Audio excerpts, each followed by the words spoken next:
गत 2 दिन धरी निखोज थिबा जणे महिला मृतदेह डैम पानी उद्धार करिसंती अग्निशम विभागर कर्मचारी। तेबे मृतदेह उद्धार हेबा परे सेठारे अति शोकाकूल परिवेश सृष्टि होइथिला।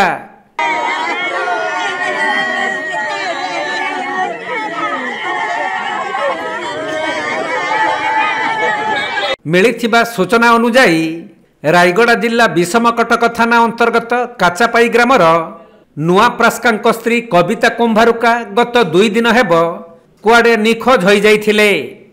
तेणु परिवार लोक माने बहु खोजाखोजी करथिले भी तांकर कौनसी संधान मिली नथिला। हेले आज कोंदनपदर ग्रामर किछि लोक माने डैम को गाधोइबा पई जाइथबा बेले सेठारे महिलांक मृतदेह भासुथबा देखिबाको पाइथिले। परे ए नै पुलिस को खबर दिया जिबारु पुलिस और अग्निशम बाहिनी घटनास्थल रे पहुंची मृतदेहटी को उद्धार करी व्यवच्छेद पई विषमकटक गोष्ठी स्वास्थ्य केन्द्र को नैछंती। सेपटे महिलांकर किपरि मृत्यु हैला ताहा स्पष्ट होई नथिबारु पुलिस अधिक तदंत करिबा सहित एक अपमृत्यु मामला रुजु करिसंती।